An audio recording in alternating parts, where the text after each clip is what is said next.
Bonjour, je suis Monsieur Alain Glove René, administrateur de base de données Oracle.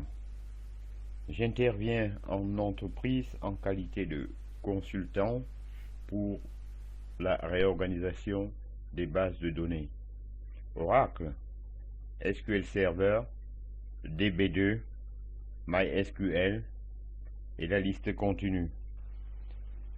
Aujourd'hui, dans la continuité du cours précédent, nous allons étudier la connexion à une base de données Oracle.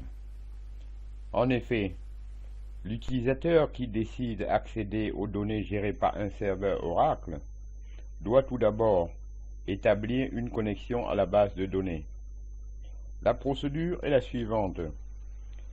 L'utilisateur démarre un outil comme SQL+, générant ainsi sur le poste de travail client un processus utilisateur.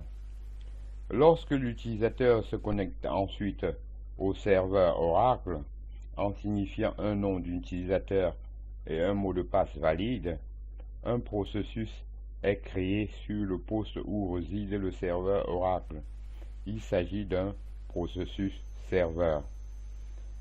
En effet, le processus utilisateur, c'est le processus le plus connu dans la mesure où il est intégralement géré par la base Oracle et par l'outil ou l'application cliente. Il s'exécute sur la machine du client.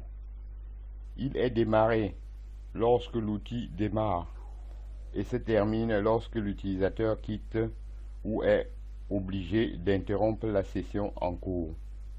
Lorsque le processus utilisateur et le processus serveur s'exécutent sur la même machine, le canal de communication utilise le mécanisme d'IPC, interprocessus communication, livré avec le système d'exploitation de cette machine. Maintenant, je dois parler du processus serveur.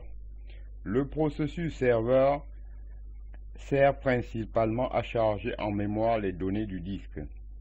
Pour permettre à l'utilisateur de les traiter, il existe deux sortes de processus serveurs: les serveurs dédiés et les serveurs partagés. Dans le cas des serveurs dédiés, à chaque fois qu'un utilisateur se connecte, il est pris en charge par un processus serveur.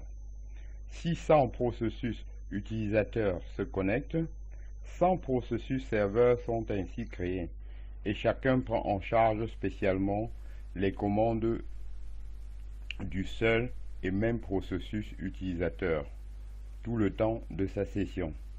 L'intérêt de cette architecture est qu'une commande SQL est immédiatement prise en compte par le processus serveur.